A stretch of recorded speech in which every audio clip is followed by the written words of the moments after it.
Hey everyone, Darren here from the Music Vault, doing the Metal Tag 2025. That was made up by Marty and Alan over at the Heavy Metallurgy channel. Did a great job on the questions. Some of them they make you think. Some of them are no-brainers for me. And you'll see why. But yeah, so well, you know what? Let's no time like the present. Let's dive in and 20. You know, you guys know the drills. 20 questions, about your collection, stuff like that. So here we go. Question number 1: hype. Name a release you're eagerly awaiting in 2025. Well, for me, that's easy. I am a huge Sacrifice fan. I love Sacrifice, the band from Toronto, Canada. They're just an hour away from me. I love that band. I've seen them live. I think I have everything except their first album, I believe. I'm pretty sure I have everything else. I just don't have Torment and Fire. I even have the Exorcism demo. I don't know how I acquired that, but I got it. But yeah, I can't find the Torment and Fire for a decent price on vinyl anyways. So anyways, yeah, so mine is the brand new Sacrifice, and that's coming out. I got it pre-ordered, and I have it coming in February. Now, hopefully, it's not like the Striper, where I ordered the Striper, the new Striper album, back in July on Amazon, and I got the runaround, and I finally I got the CD, but I didn't get the vinyl, and finally I just canceled it. They keep saying, "Oh, I'm sorry, it's delayed." You know what? I'm done. It's not that great of an album, so I can skip that vinyl, and I'll be fine. Just put money back on my credit card. So yeah, so the new Sacrifice. And other than that, I mean, I don't know if Catatonia is putting an album out. I'll definitely snatch that up. Opeth, but they just put one out, so who knows? Who knows? Who knows? Who knows? Who knows? But the new Sacrifice, 100% for sure. Show the 25th. Oh, question number 2. Show the 25th item in your collection. Well, because I collect CDs, cassettes, vinyl. I didn't do 45s, but because I do that, so I did one from each. So 25th item is Get a Grip from Aerosmith on cassette. Alice Cooper's Greatest Hits on CD. Now, to me, this is probably hands down. If you don't like Alice Cooper but only like a handful of songs, grab this, because this has those handful of songs. I'm 18, Under My Wheels, School's Out, Elected, No More Mr. Nice Guy, $1 Billion Babies, Muscle of Love. It's got all the hits. So yeah, that's the perfect one. But that's number 25. And vinyl is the mighty Asphyx with Incoming Death. This is a good band. I like this band. But yeah, so 25th album in my collection. I'm gonna have to. There we go. All right. Overdue. Name an older band that you checked out for the first time in 2024 and loved it. Okay. So, I already knew of this band. I had liked this band from years and years and years ago. They put this album out in 2019. I forget when I bought it, but this answer is about the closest that I'll come to. I didn't buy it in 2024. I didn't buy it in 2023. I think I bought it sometime in last year, maybe the beginning of 2024, at the very beginning, because it was a really good price. And I never listened to it. I never threw it on the turntable. I don't know why. It was a really cheap price. I had to buy it. And that's the Abigail Williams album, Walk Beyond the Dark. And that cover's really cool too. But yeah, so it's got 7 songs, and it's on a double LP. I don't get it, but it's okay. Yeah, and that's all I've been listening to. It's freaking amazing. It's if you like atmospheric black metal, yeah, that's just about it. And the reason why I don't have any plastic on the sleeve like the other one is because I've been listening. It's on the turntable now. I've been listening to it. Good, I got it. But yeah, it's awesome album. So that's about the only album that I can answer that with. So yeah. Number 4, Feeding the Monkey. How do you purchase most of your music? Well, I got 3 record stores here in St. Catharines, where I am. Mind Bomb Records, Niagara Records. Niagara Records is predominantly used vinyl, so I'll go in there if I'm looking for something cheap and old, and just looking around. I'll browse in there. I'll often get stuff in there. He sells CDs, cassettes, vinyl, everything, and it's just this little hole in the wall. It's awesome. It's my favorite record shop. The guy that owns it's pretty cool. He's really knowledgeable, knows a lot of stuff about a lot of the older bands, right? And then there's Mind Bomb, and all he sells is brand new, and he's got a huge metal section, and he's always got a lot of black metal in there, a lot of death metal, a lot of stuff that you just wouldn't normally find at like a conventional, I don't know, FYI. I don't know if they have even a lot of death metal in FYI compared to, like, we have Sunrise Records. I don't know what you would compare that to in the States. I don't know if I think they're predominantly Canadian and not American, but it would be like, yeah, I don't know what you guys have down there. I buy online, Amazon all the time, because a lot of times I'll do the CDs under $10, heavy metal CDs under $10, and I've bought a crap ton like that. And I think I got one that I was like, nah, it's good, but it wasn't my favorite. But most of the time, under $10, you can't go wrong. They have some great stuff. I picked up, what did I just pick? Oh, I picked up this. What's it called? Burden of Grief. I think it was $9. A great death metal from Germany. Awesome stuff. Distros, like The New Sacrifice is on Blessed Curse. So I think that's a distro, or it might be a record label. I have bought directly from the band. Well, I bought the Glorious Dead albums right from Marty's record label or whatever.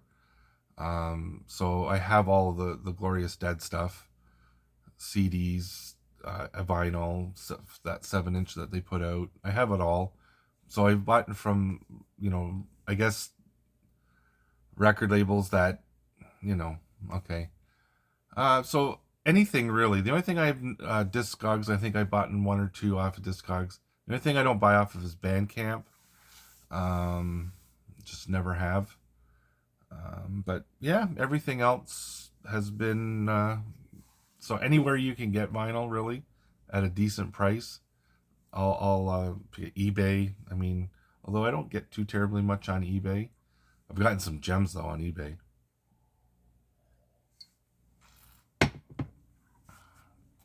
Number 5, Enigma.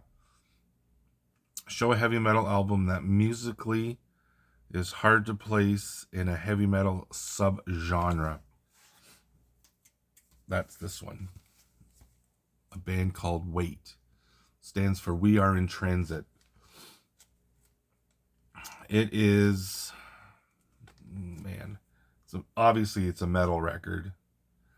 It's funny, when I ordered this on Amazon, and it was one of those under $10, and they sent me the vinyl. And the vinyl's really cool splatter, but they sent me the vinyl for under $10. I think it was $9, and because I had bought others, the shipping was free, so I paid $9 for this. I mean, it has a bit, it's got some creases along the top, like if you see along the top there's some, like it looks like it laid around the warehouse for a little bit. And it came, if I remember correctly, it didn't have any of the cellophane wrapped around it. But there was nothing wrong with it. It was perfect, vinyl and that. So I bought this, and then I figured I'd try my luck again, but then they sent me the CD. So now I have the CD and the vinyl of this. But yeah, these guys are hard to pigeonhole. Like, it's like later Cynic, King's X, Obscura, Dream Theater. So it's got everything in there. It's got prog, it's got atmospheric metal, it's got death metal, it's got straight up heavy metal. A lot of progressive on this album, though. If I had to tag it as one, it would be progressive. But even then, it's hard to tag. But it's a great album nonetheless. Number 6, Eating Crow. Talk about an LP you used to hate, but after years, it finally clicked, and now you can't get enough of it. Well, funny story. Went to a party.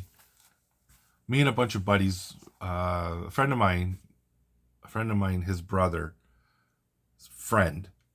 His family owned a cottage in Western New York somewhere.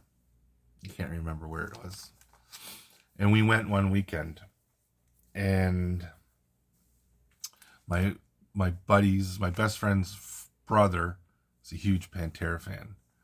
And all he played was this frickin' record all day long. We sat there and we were drinking and just partying and that.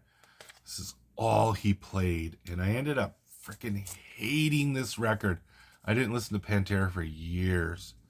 I hated it so much that I went out and I bought Cannibal Corpse's The Bleeding just for something different. And I ended up liking Cannibal Corpse. That's how I got into Cannibal Corpse.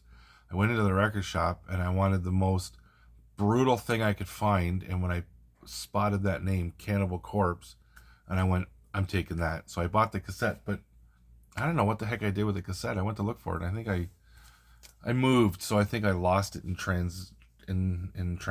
So I don't know where it is. But I hadn't listened to it for years and years and years.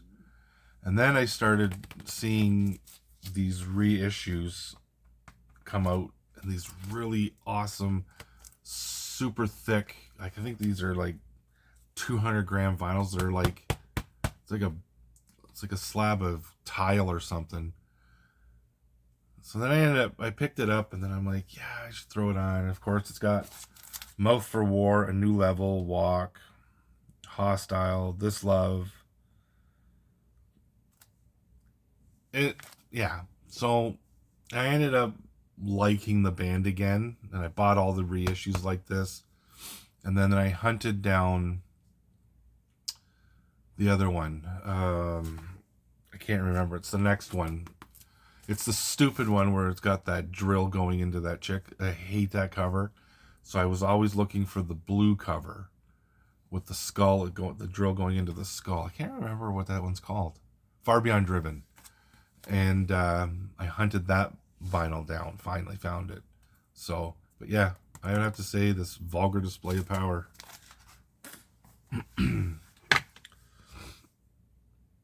Impulse buy. Well, that would be this one, Randy Rose.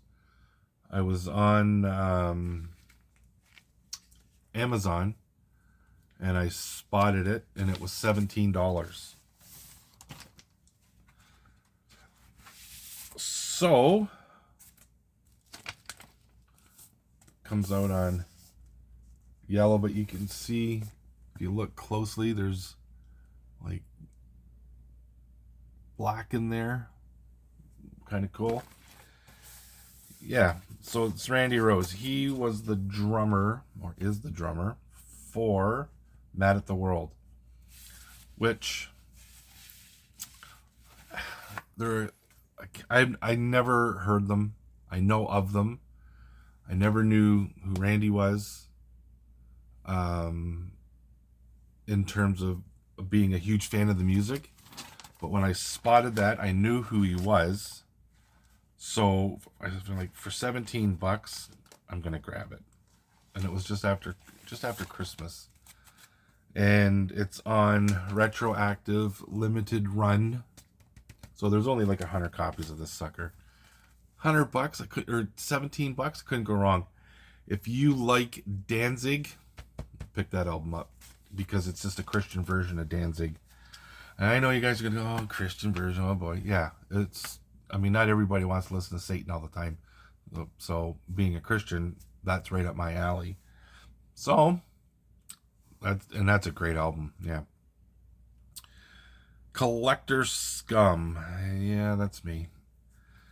Show a title that you own more than one pressing of on the same format. All right, well, everybody knows I'm going to say this one. Rush, Moving Pictures. I own one cassette. Oh. I own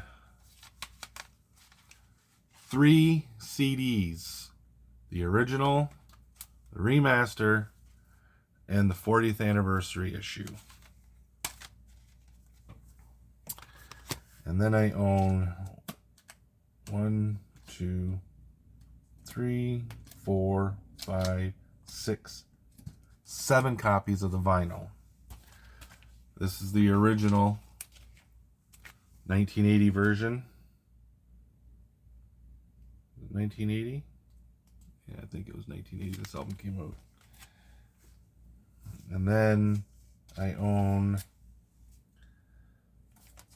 the 2011 live version, where they played the whole album start to finish. Then I have another original version. I think this is, one of them was sent to me. One of them's my original copy. Yeah, I think I might have picked this up for real dirt cheap, and because I love this album, and it was in better shape than the other one. Then I got, I think this is the American pressing. Nope, 1981, sorry. Man, this is on the Mercury Polygram label. The other ones are on Anthem. This is on and this one was sent to me. I ordered a record on eBay, and the guy threw this one in there as well, so I'm not going to complain. Then there's the 2015 audiophile reissue. And then this one is the double, or the gatefold on white vinyl, and it's got the matte finish. It doesn't have the glossy cover. It has the matte finish. And if you look at it, the Rush Moving Pictures is different than this. It's got the double line and the Rush over top. This has just got the single line in between. Of course, I had to get my favorite record, and I'll buy other copies as I see them. And then the 40th anniversary reissue on triple vinyl, One is Live in YYZ, which is the airport code for Toronto, 1981. And then the Moving Pictures vinyl. It's my favorite album of all time, so you know I'm going to do that. My second favorite of all time is AC/DC Back in Black. I have one cassette, the Digipack, standard jewel case. I tell you. And then I have 5 pressings on vinyl. This one is just the normal AC/DC in white. And then this one is, I think this is the same one, only a different Canadian pressing. I think the other one might be Canadian pressing too, I'm not sure. This one has, if you can see, Back in Black is raised. The other two don't even say Back in Black on it. And the AC/DC is raised in white. And then a better copy of the same Canadian pressing. And then I think, yeah. So I don't know how, I think I picked it up for $1. And one is my original copy, I think. So yeah, so I have 5 versions or 5 copies of AC/DC's Back in Black. And then my next one would be Ride the Lightning from Metallica, which is my 3rd favorite album of all time, and I got 3 copies. One on CD, one on cassette, and one on vinyl. So yeah. And I have been known to buy different pressing or colors too. I have like my Crucified album, I have 3 different copies of Pillars of Humanity because they're 3 different colors. So, you know, I tend to do that. Show an impulse buy. Did I do that one? No. I normally, like, I can show you this one. That's an impulse buy. And an impulse buy for me is, like, I go through Amazon. I don't normally, because everything is so pricey nowadays. I don't tend to look at the album covers like I used to. Like when I was a kid, I walked into the record shop, Pop Tones, they're no more, but Pop Tones in the Falls. And I saw Sepultura, Beneath the Remains, and I thought the cover was so cool. I bought the album. That's how I discovered Sepultura. And loved it. And have been a fan of Sepultura ever since. So I don't normally, so what I usually do is if I'm in the record shop and I have my phone on me, I'll go through, find it on Discogs or YouTube, listen to it. If I like it, I buy it. If I don't like what I hear, I put it back and go on to the next one. So that's about the closest to blind buying that I do now. A lot of it too is, like, you go into the record shop and you see, like, you go into the hardcore section, like hardcore punk, and all this cool stuff, and you pick it all up. There's room.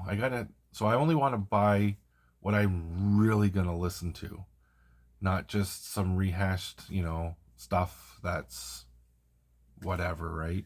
So that's about the extent of my blind buy.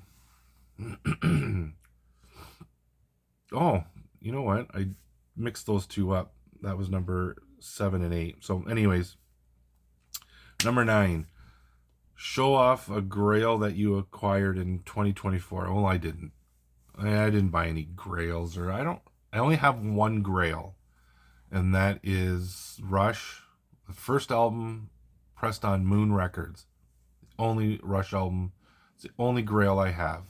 I will probably never own it unless somebody gives it to me, or I can buy it at a steal, like as in $50, because a mint pressing of that's going for like $3,000 or $4,000. I'll never own a pressing like that again, unless somebody decides, yeah, I like that guy. Here you go. But I don't really have any grails that I'm looking for. Although I did have one once that I really wanted on vinyl. Rage of Angels. I found it on eBay for $10, and I got, I think it was free shipping. Can't even remember, but I got it for a steal. I couldn't pass it up. A plea to the VCLT gods. What is a grail you are on the hunt for? Again, I don't really have any grails. What I would like, though, is, again, the Sacrifice, Torment, and Fire on disc or vinyl. That'd be really cool. Actually, I think I have it on cassette. Now that I'm talking about it, I'm pretty sure I have it on cassette. But I'd like it on CD and vinyl. Excuse me. And what else would there? And there's not too much. You know what? Like I've gotten some stuff from Scott Waters, and he'll just send me stuff, and it's like, oh, that's cool. Like, so I get stuff like that too. So I kind of don't really have any grails. I just buy what I want to buy. If I like it, I like it. If I buy it, you know what I mean? I'm just not. Number 11, Boomerang album. Show an album that no matter how many times you purge it, another one returns. Well, that would be this one. AC/DC, Highway to Hell. I just don't like the lyrics. It's a great album. I just hate the lyrics to Highway to Hell. I just hate them. I just think they're juvenile. They're stupid. I get it. They're apparently the song's about the touring life, not necessarily, but I just hate it. I just freaking hate the lyrics. Not a huge fan of the lyrics of Hell's Bells either, but you know what? Just Highway to Hell. So I've had that CD a couple of times and I've gotten rid of it, and then all of a sudden I was going through my collection the one time, cleaning everything up, and I spotted that thing. And I'm like, I got rid of that. So, anyways, yeah, AC/DC, Highway to Hell. I know I'm going to get probably hung and crucified for that one because everybody's a huge fan of AC/DC, and particularly that album. I mean, it's got some great songs on it. Like, Girls Got Rhythm, Walk All Over You is a great great song. Touch Too Much, Beating Around the Bush, Shot Down in Flames, Get It Hot. Like, it's Night Prowler. Like, it's a great album. It's a good album. I just don't like that song. So I looked to see if I had it on CD again, but I don't. Reunion. Name an artist that you lost track over time but reconnect in 24 hours. That one would be a band called Intruder. They came out in the 80s. They're an 80s thrash band. And I bought the cassette of that one, Higher Form of Killing. And I wasn't really into it because the vocals are more of a shouting vocal and that. But I saw that for under $10 again. So I grabbed it. And then I went, wait a second, I got, and then lo and behold, that one came up for, I think I paid $12 for this one.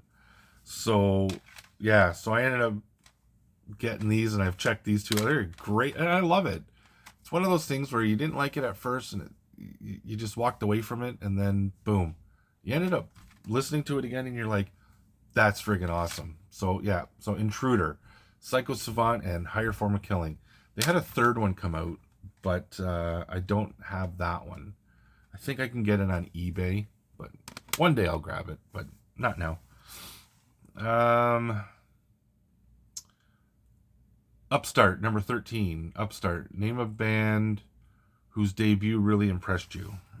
That would be the Sons of Apollo. It impressed me so much.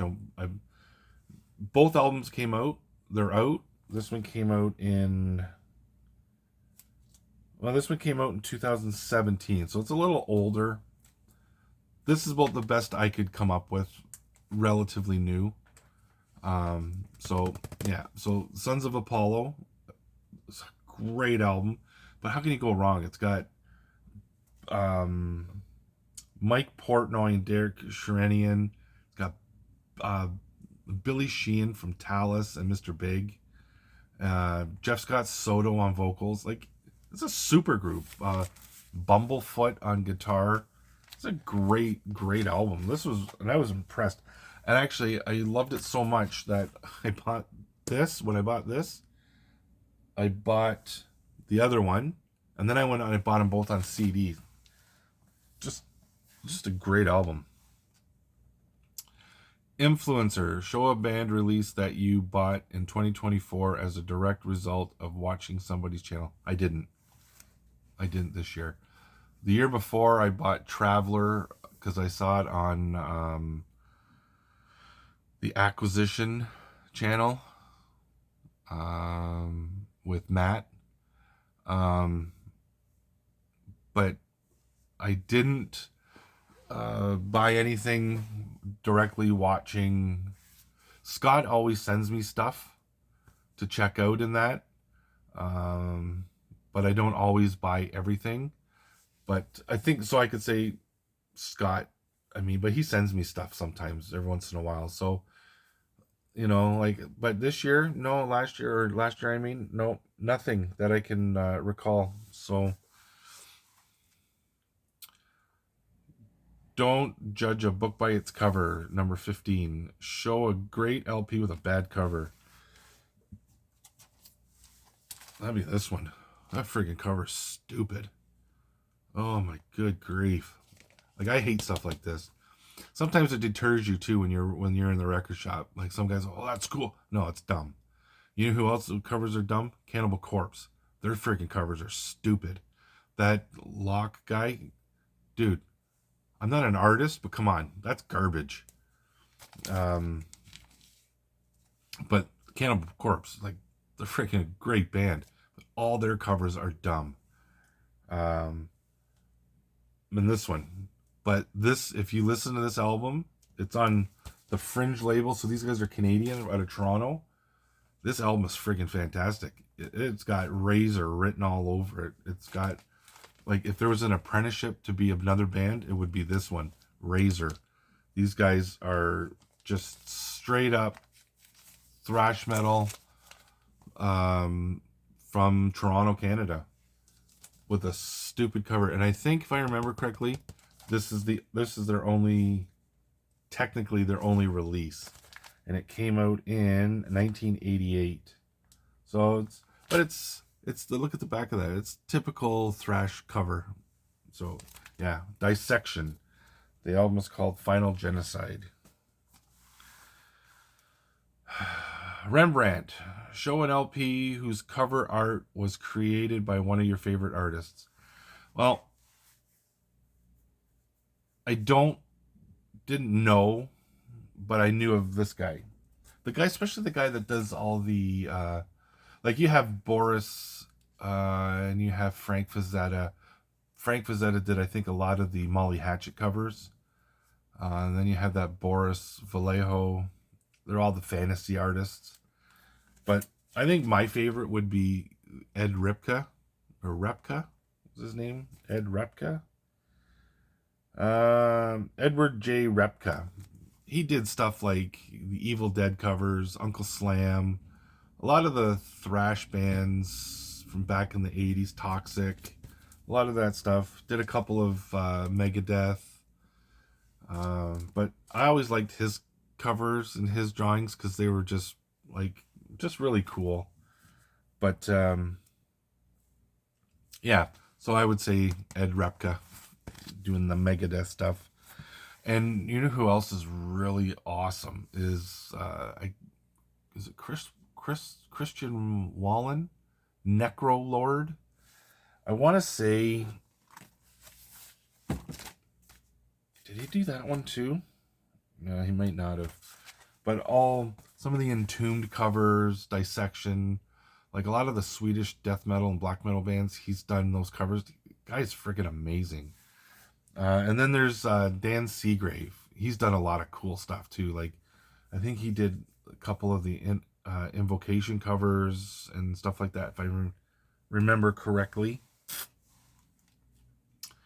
So That was number 16. Number 17. Name an album that you would like to see reissued on vinyl or CD. Well, that's easy. Violence, Oppressing the Masses. I have it on cassette, I have it on CD, and I need it on vinyl.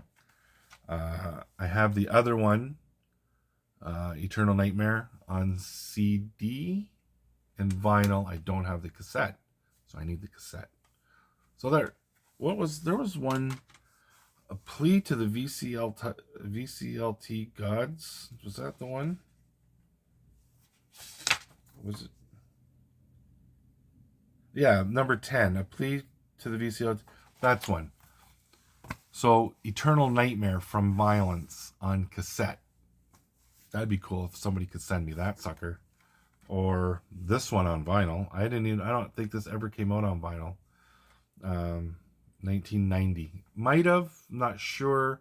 I think this was in the height of the CD explosion, because CD had been out for a few years by now. So, yeah. Name an album from a genre that you typically don't listen to. Well, I don't listen to too much anything else. I hate rap and hip hop and all that kind of crap. If I'm gonna listen to something, I'll listen to the radio. I do like, he's a contemporary Christian artist, Zach Williams. I don't have anything from him, so I tend to, if I'm gonna listen to anything other than like my whatever I have, I have Alexa, so I'll be like, Alexa, play some Zach Williams. So I'll just, when I'm cleaning the kitchen and the upstairs and that, I just crank out Zach Williams, and he's awesome. It's just awesome, and some of the songs they're just hit home. What band do you hope to see live in 2025? I don't have anything I really want to see.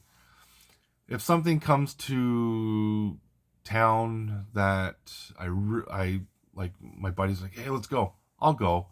I'd like to see Coney Hatch. There's in Tonawanda, New York, there is the Riviera Theater, and they get, sometimes Saga's played there, Coney Hatch has played there, Queensryche's played there. That's just 45 minutes from me. They've got some tribute bands coming, like Genesis tribute bands, and there's a Bob Seger tribute. I'm trying to get my buddies to get their passports to go. So other than that, and they're decent prices, they're $20 American. I don't want to pay $200-300 to go see a band anymore. I just think that that's a ripoff. I get that,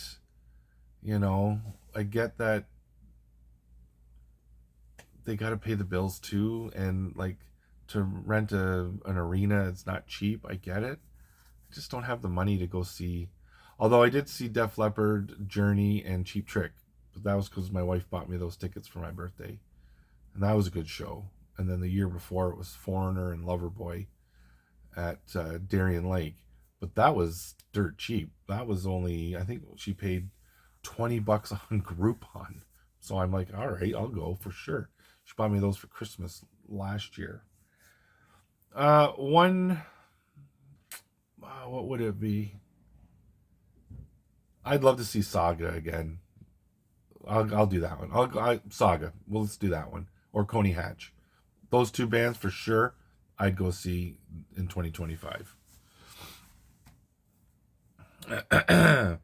In closing, tell your viewers, you mean my viewer, about 2 new to you VC whatever channels that you've discovered. The one I really like, I normally only watch, I watch a bunch, but I normally watch Scott's, because Scott's like, this guy gets everything. I'm just kind of jealous that guy gets everything. And Dwayne Lazarus, I watch his channel a lot too. But I've started to watch more of this Melanie Loves Death Metal. I always think it's cool when you get girls into this style of music, because it's predominantly guys, right? And guys sitting around and this album, but it's really cool when you see females get into it. And not have this, oh, I like Taylor Swift mentality. So Melanie loves death metal. She seems pretty cool. She likes a lot of freaking obscure stuff too, which is really neat. There's that. I don't know who else. I think the one guy just started watching. I think it's the Vinyl Jukebox. And the guy's name's Ben. I think. Don't quote me, because I've only seen a couple of his videos. But he's got some pretty cool content, stuff like that. So, yeah. Yeah. So, that, other than those guys, Aaron for the Metal Theologian, I'll give him a shout out because he's a pretty cool guy. Dude 1975, Chris, where are you, man? Like, you've like fallen off the face of the earth. It was just, you were doing videos and then bam, you've been gone. And it's been like, I think it's been 5 years since and then Biosite, I don't know what happened to that guy. I forget his name, but that guy was like a ball of energy, and he's got everything. Who else was there that's gone by the wayside that you'd kind of like to see come back? That'd be kind of cool. That would have been a cool question. Name a guy that you used to watch and is gone, and you'd like to see him come back. Well, Chris from Dude 1975 and the guy from Biosite. I think it's Biosite. Those two. Come on back. But yeah, that's, holy mackerel, 41 minutes. I gotta shut up. All right, guys, that's it. My vinyl tag, my metal vinyl tag for 2025. Peace out. See ya.